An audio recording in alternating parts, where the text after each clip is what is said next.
That was a really tough game, no doubt about it. My name is Mitchell Renz. You guys are watching the Raiders Report, and coming up here, I'm going to give you my instant reaction to the Raiders' 30-29 overtime loss to the Jacksonville Jaguars. On top of that, I'm going to give you my top 5 biggest things from this football game. But there's going to be a lot of headlines. There's going to be a lot of things that you could say. What I want to know from you is, what's your one-word reaction to the Raiders' loss? Or if you would just want to vent down below how you're feeling after that game, please let me know.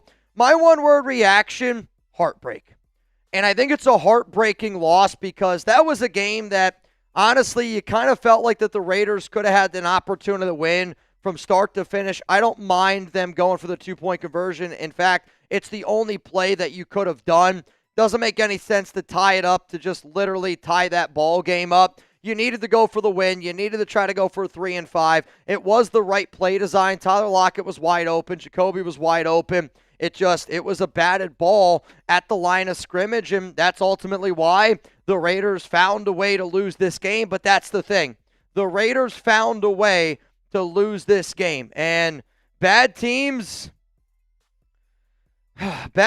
find a way to lose, man. And that's just the God-honest truth. The Raiders underneath Pete Carroll are a bad football team. They did make some adjustments, which I'm happy about, and they made a lot of adjustments on the offensive side of the football. Like, if we're looking at this glass half full, which I think is kind of how you have to look at this game, the Raiders' offense was much better today, and the Raiders' offense, Geno, was much better. Now, that one interception, we're going to talk about that because I can make the argument that's ultimately why I think the biggest play in this game was the Geno Smith interception outside of the 2-point conversion, because it was the first throw of the second half.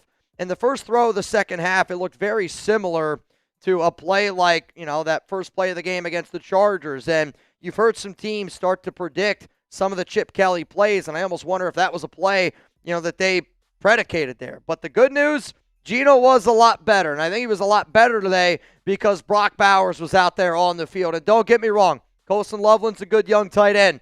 Tyler Warren's a good young tight end.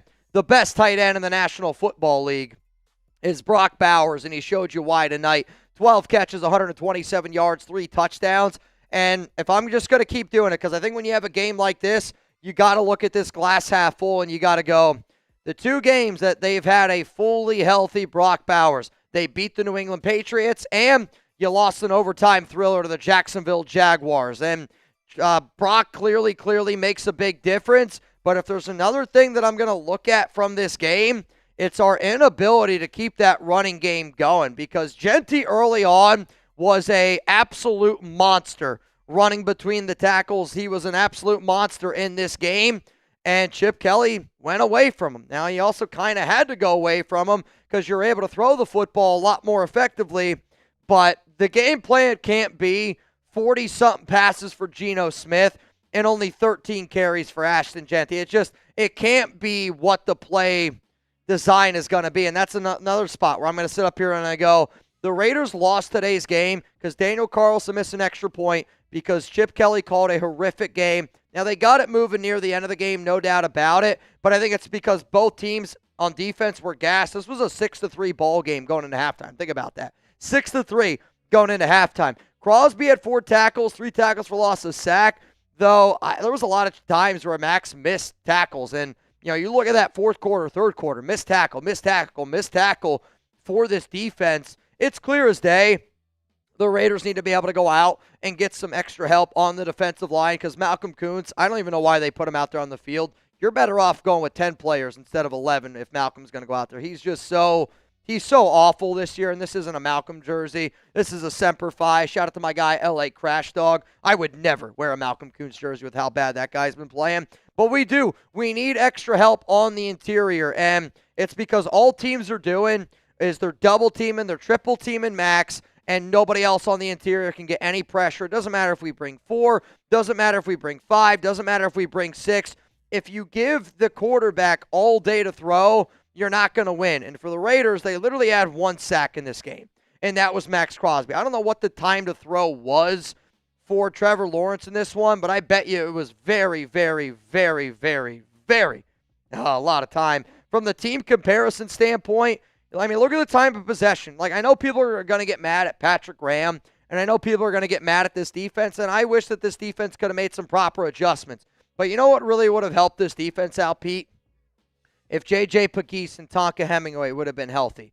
And not healthy, if they would have been active. You keep making them healthy scratches, and when you have a game like this, you can just clearly see that we're just not winning in the trenches. And I think that our team would do better if we had those two guys out there.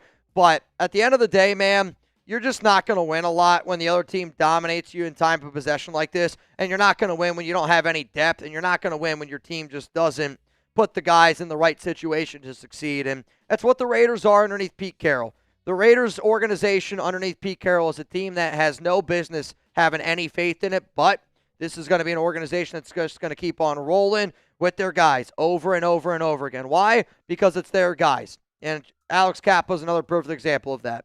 Alex Kappa, this regime, it's a frustrating thing, no doubt about it. Coming up next here on the show, though, we're going to get into my 5 biggest takeaways from the game. And there's a lot of takeaways here, and I come up with these literally on the spot in the moment. So if you guys want to come up with any of your own takeaways, I hope that you do it down below. And if you don't know, today's show sponsored by Prize Picks. You and I, we make decisions all the time with Prize Picks. And even though the weather's changing, the hard-hitting football action is even better with Prize Picks.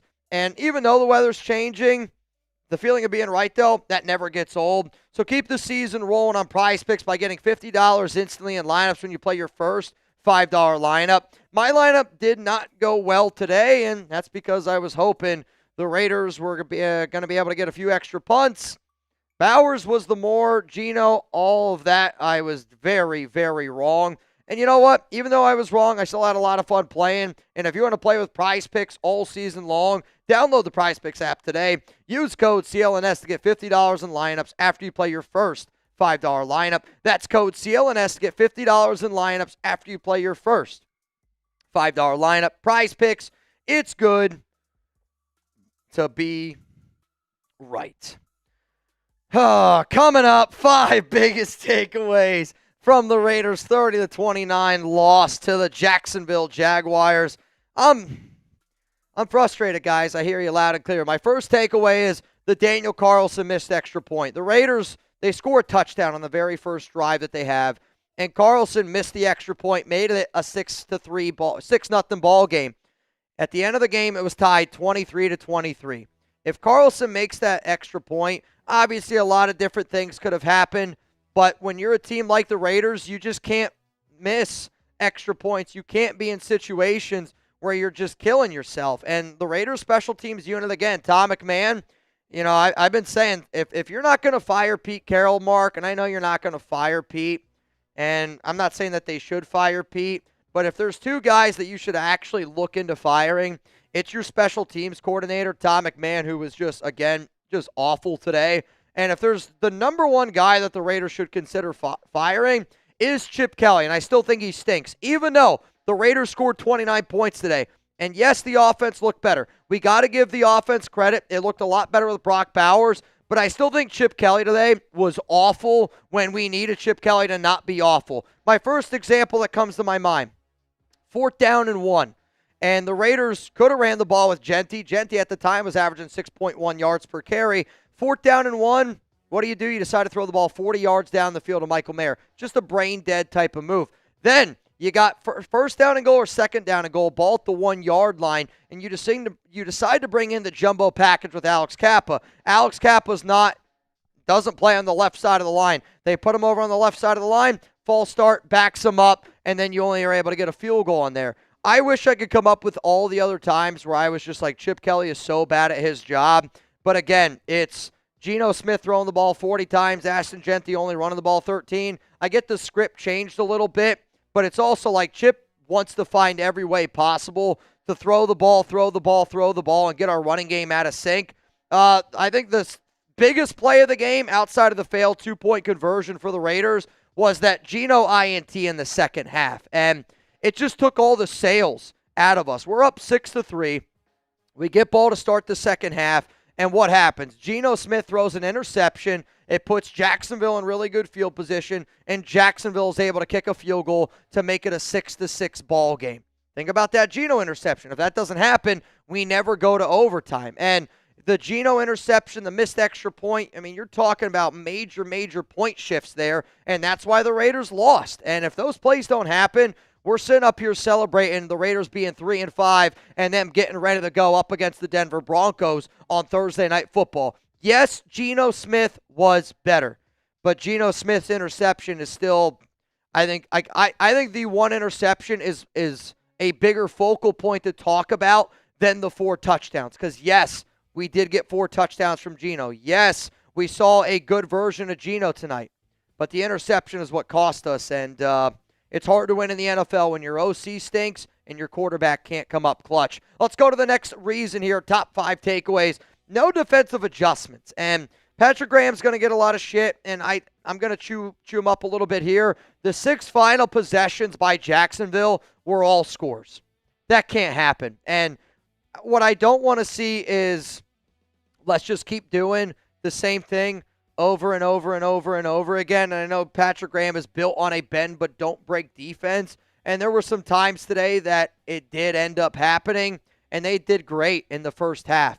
But if you know that you don't have depth and you know your guys are gassed, we just got to be able to figure out more ways to generate pressure. And just the lack of adjustments on defense, it's very disheartening because of how much better the Raiders' offense did play today. And then here at the very end, I do think that the 2-point call was the right call. And yes, Geno had the ball batted down at the line. We were fighting until the very, very last breath. But if I'm being honest with you, I kind of wish that the Raiders, early on in that game, think about when they made the score 22-20, okay? You made the game 22-20. I kind of wish the Raiders would have went for 2 in that situation there, but they decided not to.